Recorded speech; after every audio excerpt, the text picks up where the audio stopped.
Good afternoon, everybody, and thank you for being here today. I have, as usual, Dr. Bu here, and he's going to share some information with you, make some remarks after I conclude mine, and then he and I both will be available to answer your questions. I hope all the fathers out there had a really good Father's Day. I did. As a sign of the times, I guess, I didn't get a single necktie, but I did get this mask as a gift. I guess that's more evidence that we're in a new normal. And speaking of which, as we briefed on last week, I think it was Friday? On Friday, we have seen the number of COVID cases and related hospitalizations increase across the state over the last number of days. The vast majority of the new cases are related to community spread rather than spread in congregate settings, like nursing homes, for example. Today, we are reporting 461 new cases for a total of 50,239 and 11 new deaths for a total of 3,004. There are 630 patients hospitalized across the state with COVID, and 69 of those are on ventilators. Now, relative to the 630 patients hospitalized, that is the most since June the 2nd, and it's an increase of almost 90 over the last 10 days. And I will tell you, this is the number that concerns me the most. Not that today we're on the precipice of not having the capacity we need to deliver care, but it is a trend in the wrong direction that we need to stop just as soon as we possibly can, so we never get close to lacking the capacity to deliver care in our hospitals to people who need to be hospitalized. It's also true that we have reached two very grim new milestones today. First, we've gone over 50,000 cases. Second, we went over 3,000 deaths. Now, the 50,000 cases puts us in the top 15 of all the states in the country. And as for the 3,000 deaths, as we've talked about before, those aren't just numbers. Those are individuals. They're all parents and friends and siblings and aunts and uncles and grandparents. And it's certainly not lost on me that there were many families yesterday who went through a Father's Day without their father, who they lost to COVID-19. So my heart goes out to all those families who've lost a loved one. And certainly I continue to encourage and invite everyone to offer their prayers for those individuals. As of this morning, we are also among the 23 states where cases are increasing. I did have a White House coronavirus task force call this morning, and cases appear to be increasing most across the South right now, from Texas eastward all the way to Georgia and Florida and up through the Carolinas and so forth. So I guess that's should put an end to the theory that the summer, with its increased heat and humidity, would cause the virus to sort of disappear. That's not happening in our country, and it's certainly not happening in the hottest and most humid part of our country. We have now tested more than 618,000 individuals, and as a result, given the increased capacity of our testing, one would expect that our cases to grow. But our case growth is more than can be fairly attributed to the growth in testing. It's pretty clear that we now have more COVID-19 across the state of Louisiana, and as I mentioned before, it is mostly community spread. So it goes without saying this is not the direction we want to be headed in, that we have to reduce case growth and we have to reduce hospitalization. So today I'm announcing that we will not be moving to phase 3 when the order expires at the end of this week, and instead we will remain in phase 2. We will issue an order to that effect later this week, probably on Thursday. That order will extend out another 28 days.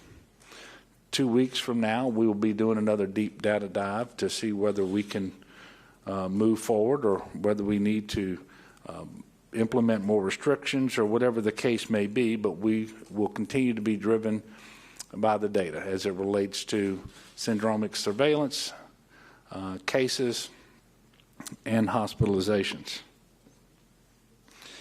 So people ask me why we're seeing increases in Louisiana. It's pretty obvious. Now, I think we all knew that with more testing, we were going to see more cases. I think we all knew that as we opened up more of our economy and people started traveling and coming into contact with one another, getting more businesses open, more employees back to work, more customers back in the stores and restaurants and so forth, that we were going to see more cases. But the fact of the matter is, with the mitigation measures that we've had in place, it is also very clear to me that if we were doing a better job as a state collectively of adhering to those mitigation measures, we would not be seeing the case growth that we're seeing today. And so we need to do a better job of wearing masks when we're not in our home, of staying 6 feet apart from individuals who are not part of our household, staying home when we are sick, and so forth. This remains a very contagious disease. It only takes a few careless people to change the course of our trajectory, and that is more true than you might believe. There are some very good working theories, and maybe there are more than theories, that indicate that as few as 10 people may be responsible for as many as 80% of cases, because they have an unusually large viral load and they're not behaving responsibly, and so forth. There have been new community spread cases that can be traced back to bars, including popular areas like Tigerland near LSU, as well as high school graduation parties in New Orleans and elsewhere around the state. Unsurprisingly, then, the percentage of case growth among young people is increasing dramatically here in Louisiana, as it is in many parts of our country. And I think younger people may be more hesitant to follow the restrictions because they know they're not at the same risk, generally speaking, as older people in Louisiana and across the country for having a poor outcome because of COVID-19. But just because it is less likely that a young person would die or get seriously ill or have to be hospitalized doesn't mean that it's unheard of. And in fact, we've had 13 people under 29 who have died as a result of this pandemic, more than 10,500 who've actually contracted the disease. And again, this is just according to the testing. Somewhere between 25 and 40% of all individuals who will have COVID-19 won't ever be tested for it, or at least they haven't been tested. But yet they have it, and they are contagious. Many of these people are asymptomatic, and we know that young people are more likely to remain asymptomatic than older individuals, but they yet are contagious. And so it's still a very serious situation, especially when these young people interact with, go home to, older people, including their parents and their grandparents, and so forth, and many of the people who come into contact with these young folks are, in fact, in the vulnerable population. So we have to do better. I would ask young people, old people, people in the middle, everybody, to wear your masks. Keep socially distanced from people who are not part of your immediate household. Make sure you're washing your hands. Stay home when you are sick, and pay particular attention to those folks who are most vulnerable by virtue of their age or underlying health condition. We all need to do a better job. As I mentioned earlier, some had hoped, thought, believed that this virus would sort of go away once we got to the summer. It is very clear that is not happening, not going to happen. So we do have a new normal, whether we like it or not. And there are a lot of people out there who are saying they're done with this virus. Well, the virus isn't done with us. So we have to continue to work to flatten the curve, to keep it flattened, and make sure that we're moving in the right direction as it relates to case growth and to hospitalizations. And I am convinced we shouldn't need new restrictions in order to make this happen. We just need to follow the mitigations better, the mitigation measures that we already have in place. And we're going to be working really hard to try to get more compliance. We're going to be doing more communications. We're going to be stressing this, and so I would ask that the members of the media do what you can in order to help with this as well. So at this time, I'm going to ask Dr. Bu to come up, give us some more details about the data, which I think is updated through yesterday. We weren't able to get today's data into the slides that you're about to see. None of this should be particularly shocking to anyone who saw the presentation on Friday, but you may have some additional questions for him, and if so, ask him while he's up here, and then I'll come back at the conclusion of his remarks and questions and take your questions.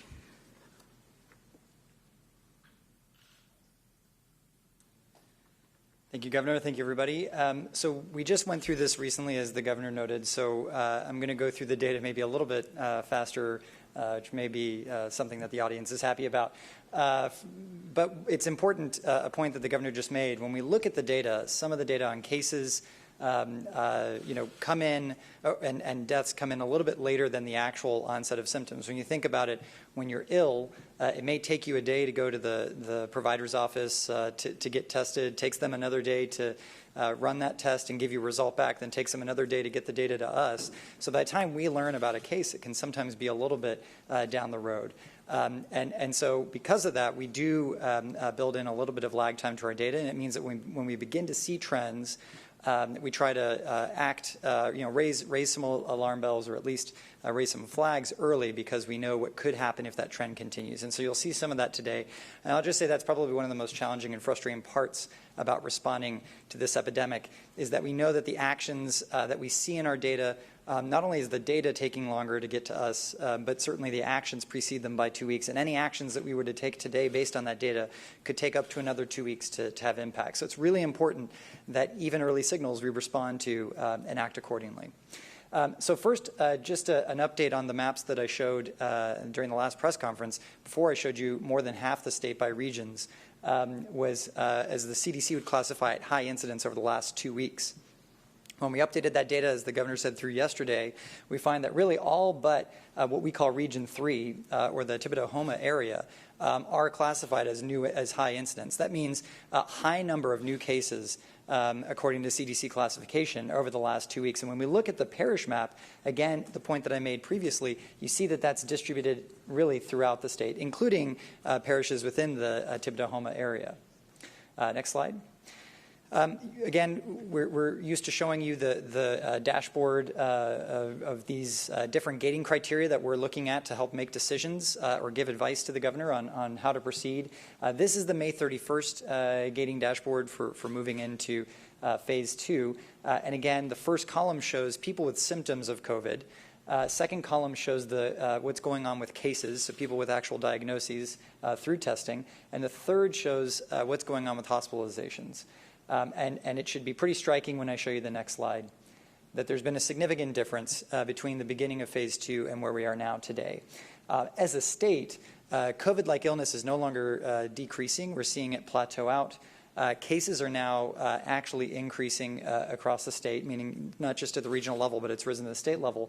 And our hospitalizations, which had been steadily declining, again, with the most recent data that you've been hearing about, are now at least plateauing. And if the trend that we're hearing about should continue, we would have concerns that plateau would even turn to increase. But as you look down these columns, you see only Region 7 still with decreasing levels of COVID-like illness, otherwise either plateauing or increasing, meaning people are coming to emergency departments with symptoms of COVID to get tested. We're seeing the result of that is a significant number of regions with increases in COVID cases, from Region 1 down to Region 5, Region 7, and Region 9. really Region 8 being the only one with a consistent decline now in cases. And that was a region where up until this point we'd been talking about how they had persistent case decline. So I certainly hope that Region 8, the Greater Monroe area, continues to see decreases. My concern is that it's going to see the late bit of this sweep that's going across the state, and as the governor noted, across our region, if we don't act together as neighbors to stop the spread of COVID.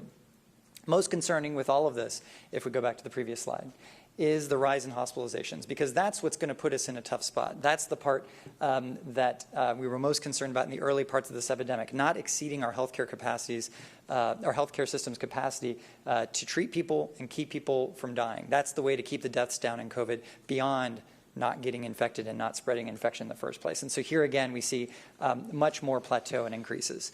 If we start going through the gating criteria, I just want to give you a flavor of these graphs. We'll go to the first slide. So here's Region 1, the Greater New Orleans area, and if you look specifically down to the lower left-hand corner, you see that red uptick there in cases. If we go to the next region, same thing, Region 2, a little bit of a steeper up curve in cases. Hospitals still in decline there, but we know that cases precede hospitalizations. Next region. Region 3 had been a region where we normally would see a very similar pattern to New Orleans, and here again you see an increase in cases. Hospitalizations are plateaued. Region 4, that very big increase in cases. Lately, the incidence seems to be leveling off. We still would not call that a decrease. That's still a net increase across the 14 days. And we'll have to see if that leveling off continues or if what we start to see is some weekend variation. Hospitalizations, though, clearly are increasing in Region 4. Same in Region 5. Again, dramatic increase in cases, and the hospitalizations clearly continuing to trend up now for more than 14 days. Region 6, here we see that the incidence of new cases started to actually come down. And because where we started 14 days ago is about where we are now, that's essentially a plateau, flat line across that peak. But for hospitalizations, clearly a steep line going up. Next slide. So in Region 7, before I told you Region 7, like Region 8, was the Greater Shreveport-Caddo area, or Bossier area, was having a decreasing case rate, decreasing hospitalizations. Here we see that over the last week, there was a significant increase in cases. Hospitalizations are plateaued now. Next. So in Monroe, again, still seeing that decline in overall cases, which we hope continues, and also seeing the same trend with hospitalizations, though I'll note the end of that hospitalization trend is an uptick again. And so if that trend continues, then that slope will change and we'll see an increase in hospitalizations in Region 8. And the last region, Region 9, so here an uptick in cases that's pretty clear, and a plateau in hospitalizations that's on track to potentially turn into an increase in hospitalizations. So across multiple regions now, really seeing an increase in cases that's very concerning, and that case increase is translating to an increase in hospitalizations. It's not just a factor of tests. These are people who are getting sick from COVID and certainly are at higher risk from dying from COVID.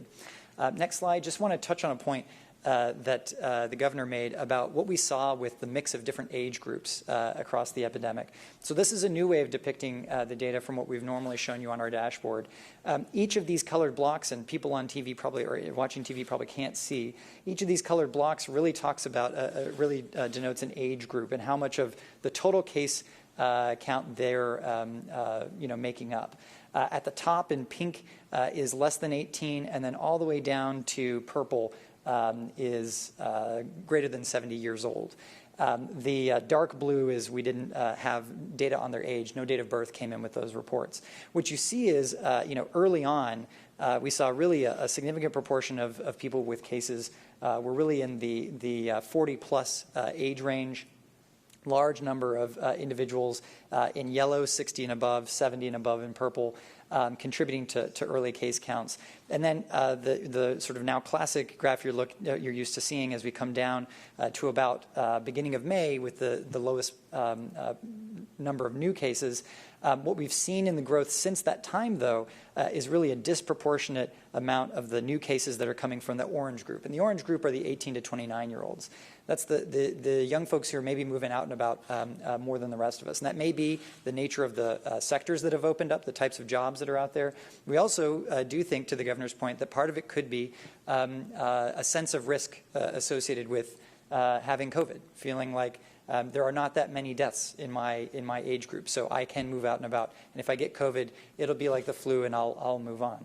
Well, first of all, I would encourage people, and now, unfortunately, many of us probably know people who have had COVID, to talk to your friends and family and neighbors who have had COVID and learn that it's actually much more serious than the flu.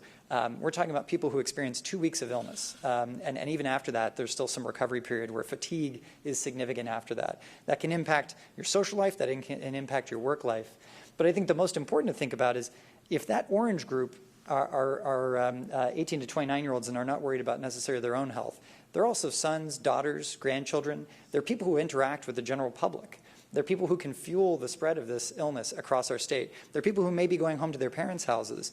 They're people who may be going to see their grandparents on holidays. They actually run the risk of really directly increasing the yellow line and the purple line.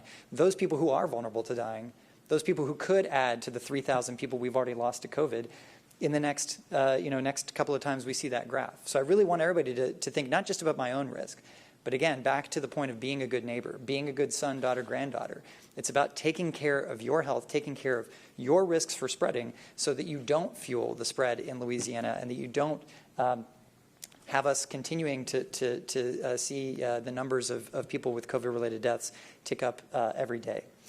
And so I think that might be the last slide. Is there another slide? Yeah. So that's the data that we want to share. Certainly our strong recommendation to the governor was that we're not ready to move into phase 3 and had concerns about the level of transmission that we're seeing in phase 2. We continue in the department and the Office of Public Health to look at what we're learning through contact tracing, look at what we're learning from hospitals and people on the ground to understand what we can do to further intervene. The most important thing, though, that can happen is for the general public to take seriously the concerns about COVID, to stay at home if you're sick, wash your hands, wear a mask, stay distanced, and if you're in an environment that's open but not safe based on you seeing nobody around you wearing a mask or staying socially distant, please take yourself out of that situation and be thoughtful. Thank you. Oh, happy to take questions while I'm up here. We've seen serology surveys around the world showing most places, even the hardest hit places by coronavirus, are still so far from herd immunity, which is what a lot of people are hoping for. Can you address, I don't know if you have any estimates for the percent of our population that has been infected with coronavirus and how far away that might be from so-called herd immunity? So herd immunity is an important topic. One thing to note is that our current antibody tests do identify whether you have an antibody against SARS-CoV-2, the virus that causes COVID.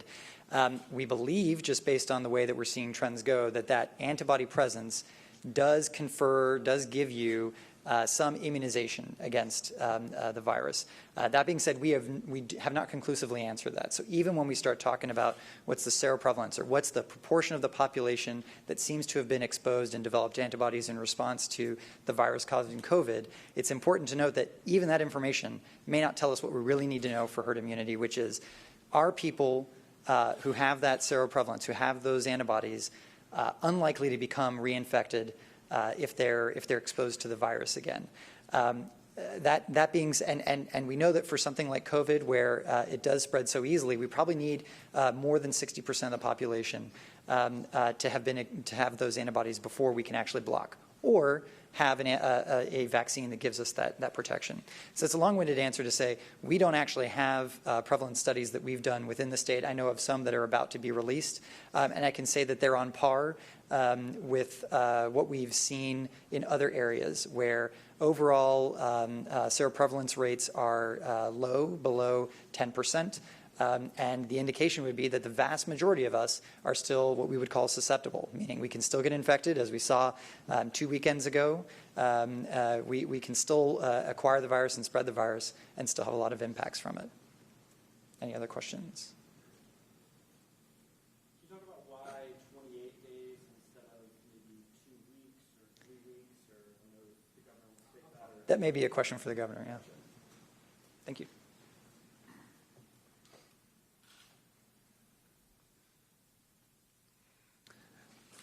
Thank you, Alex. And 28 days, first of all, when we issue a proclamation for an emergency, they're good for up to 30 days. So you wouldn't see me go beyond 30 days.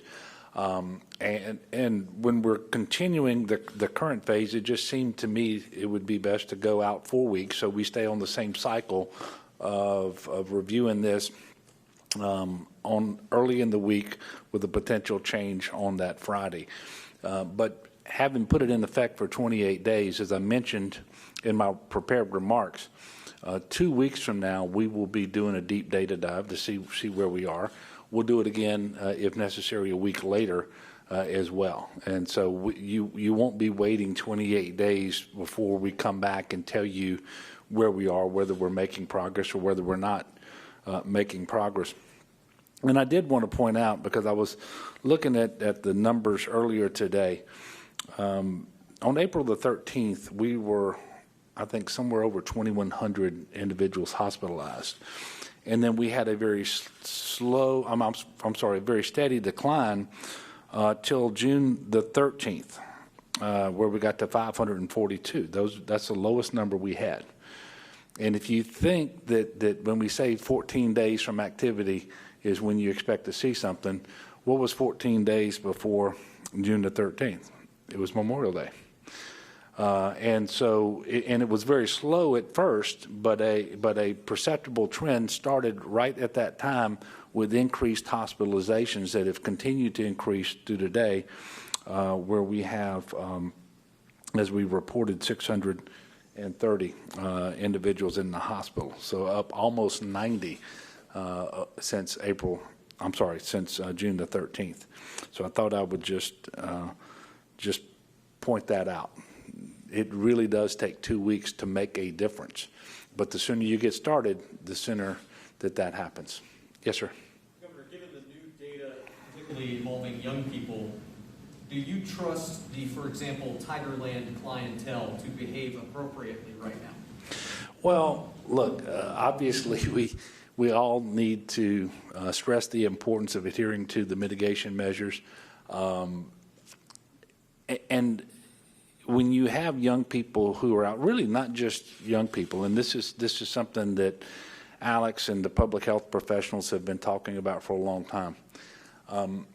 When you have ballroom settings, people will oftentimes go into that setting having every intention of being socially distant from their neighbors, sitting at a table by themselves or with whoever they went in with. But one of the things that alcohol does is it impairs your judgment over time. And so if they stay there long enough and they have enough to drink, then there's a chance that they don't end up following the mitigation measures as well as they had planned to, and certainly as we would want them to. And that's why we need more of the people who own and run these bars to help us with this and understand that it's in their interest to do that as well. Again, we don't want to have to go back and reimpose restrictions that we've already lifted, but obviously we will do that before we jeopardize our ability to deliver health care in our hospitals. Now, we're not close to that today, but people need to know that that is something that could happen if we don't get back on top of this and reverse the most recent trends that we're seeing. Greg? Governor, you said before you can't enforce your way to stemming the spread, but in Texas there have been some bars that have been closed and licenses that have been taken. That hasn't happened here yet. Is that something that you're going to instruct? Yes. So hopefully it won't come to that, but what you're going to see is we typically have been working thus far where we put out the restrictions. You go to the proclamation or you go to opensafely.gov. The fire marshals and Office of Public Health answering questions, telling people how they can operate, what the occupancy limits are, and other mitigation measures that they need to have in place. And then we typically wouldn't go to a business establishment unless there is a complaint. Well, we are going to be more active now and going out with courtesy visits just to let people know whether they are operating in a fashion that is consistent with the measures that we put in place through the proclamation, and if not, where they need to improve. And then we will check on them to make sure that they in fact do improve. If they don't, then there will be additional measures taken. And today during the White House Coronavirus Task Force call with the Vice President, Governor Abbott, the Texas governor, and I think you just mentioned Texas, he did mention that one of the things that they're doing, and because what we're seeing here in Louisiana is what they're seeing across the country and really in different parts of the world as well with respect to ballrooms, and that is that they are losing their permits for 30 days. And so we're going to be looking at things like that. We just have to get more compliance, and certainly you try to do that with as light of a hand as possible. But at some point, you just have to, I think, to try to make sure. And by the way, I think the vast majority of businesses are operating responsibly, but we need to make sure that the rest do as well.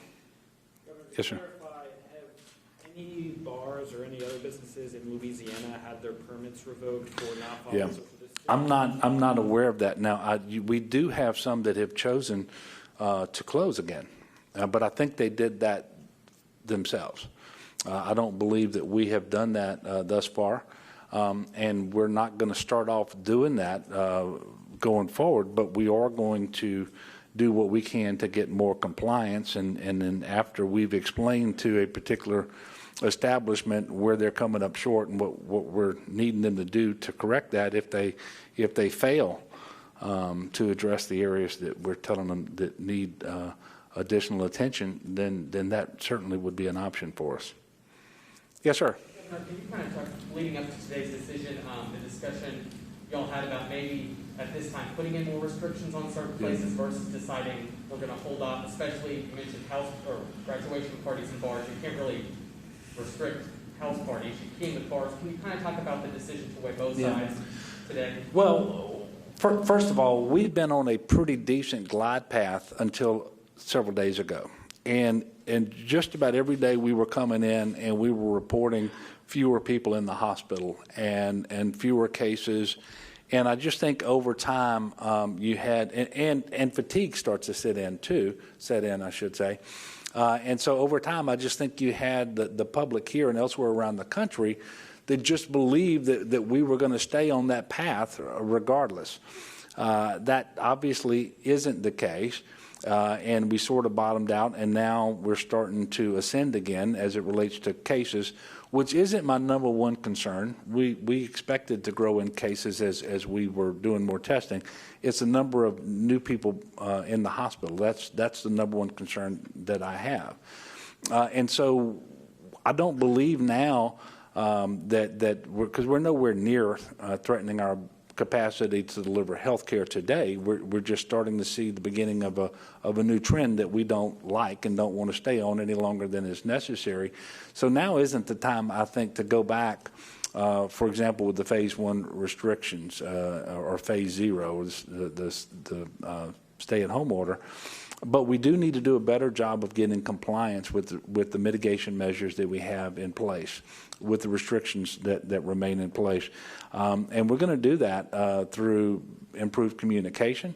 We're going to do that through more spot checks and compliance visits and things of that nature. But I'm also hoping to do it through just talking to Louisianans. You know, please do what we're asking you to do. And if you go to a business and they're not operating safely within the standards that we're talking about, if the employees don't have masks on, if people are too close together for too long a period of time, don't go there. Go somewhere else or go home. You know, and so I think that's where we need to be before we start putting more restrictions back into place. And I happen to believe we're going to be successful. Hopefully the people of Louisiana are paying attention. They're seeing these numbers that we're showing them today, and because they're widespread enough, it isn't like this is just in one or two areas around the state. This is happening pretty much statewide now, and so we believe we'll be successful in getting the attention of the people of Louisiana and getting better compliance. Yes, sir. Governor, do these trends put in jeopardy your plans for on-campus? Yeah. Students return to on-campus learning? Well, you know, I'm not prepared to say that. Obviously, it's concerning because it's a difficult thing to safely stand up our schools and reopen our campuses and make sure that parents and young people feel safe attending because you've got to change the way that school operates and so forth. And when you see more young people testing positive, obviously that gives you some pause. But at the end of the day, I believe that we are going to be able to open and do so safely. It won't look like school that we're accustomed to, both as it relates to how the young people are assembled. We're going to have classes. It'll be a cohort that won't be intermingling very much with people who are not in their class. They may be eating their lunch in their classroom and not having school assemblies and those sorts of things. And then we have to pay particular attention to those students, and there's thankfully not a lot of them percentage-wise who are vulnerable because of a health condition. But then you have teachers and staff and volunteers who may be because of their age or health condition. So we've got a lot of things to work through, but none of this is unique to Louisiana. And we're working in concert with our federal partners and other states to try to figure out as best we can what the best practices are and how this ought to look. But at the present time, I can tell you it is our expectation to have our campuses, K through 12 and higher ed, open on time in August. Yes, sir. Going back off of that, last week in your radio show, you expected the state superintendent, you said 10 to 14 days to release guidance. Do you expect that to be pushed back now that we're remaining in phase 2? No, I don't think. I think the guidance will stay the same, and I'm expecting that he will keep that timeline. Obviously, I have not talked to Dr. Brumley today about this, but we did exchange some information last week. I think that timeline will remain in place. Leo. New York is talking about quarantining people coming from out of state. Texas at one point had a checkpoint for people coming from Louisiana. Would you consider anything for Louisiana along the same vein? Well, I haven't been advised to do that by anybody in public health. And it might come to that at some point, but it hasn't. And I really believe more than anything else, what we saw out of Florida and Texas was more for domestic political consumption than any change in what they were really doing, because I'm still unaware of a single person who left Louisiana and was denied entry into Texas or Florida for that matter. But I guess if they had put that policy in place and people thought that might happen, then it might cause them not to travel. Look, our plate remains full. We've got more than we can say grace over here in Louisiana right now. And if I ever had Dr. BU or somebody else tell me that it made sense to look at some restrictions on travel from people from other states, then we would certainly do that. But that's not something that we're looking at currently, and no one has suggested that to me. I think there may have been one more question over here. Oh, yeah, yes, sir. Back to schools. I know there are some plans for individual school systems out there right now. Given the latest data, do you think they need to go back and maybe pull some of the restrictions back a little bit, or? No, I don't think so. What I think you're going to see is schools planning to open with a lot of contingencies in mind as far as what school will look like on that first day and going forward, depending on what the the circumstances are at that time. It is impossible to sit here today and know what the situation is going to be like on the 10th of August or the 15th of August. And so you have to have a range of possibilities that you plan for and contingencies.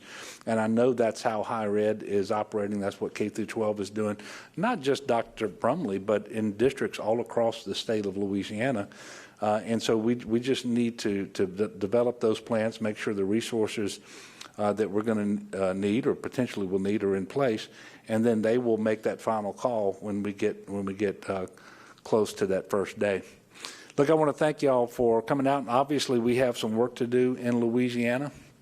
We are not where we want to be, and we've got to make sure that the case growth gets reduced, that the number of people being admitted to our hospital also is reduced over time going forward. And we all have a role to play in that. And I just want to, again, appeal to everyone to be a good neighbor and to understand that probably the most important thing that we can do going forward are these mitigation measures. So wear a mask. Stay 6 feet apart from people who are not in your immediate household. Don't go out when you're sick.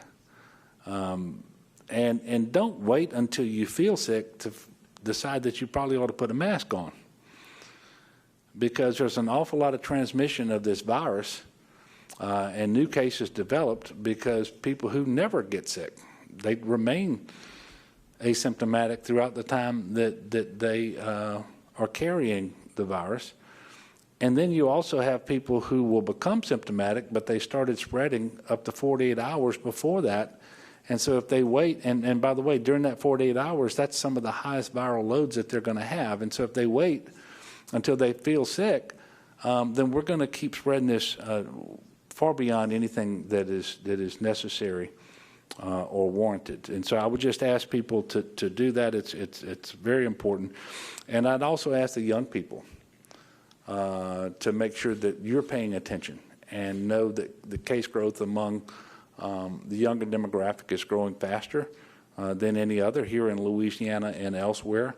And even if you're not worried for your own health, and you should be, that you would worry about the health of your family members and friends, especially those who are most vulnerable. So we will come back and have another press conference when, Christina? When? All right, so I think we're scheduled for Wednesday at 2:30. Thank you all. See you then.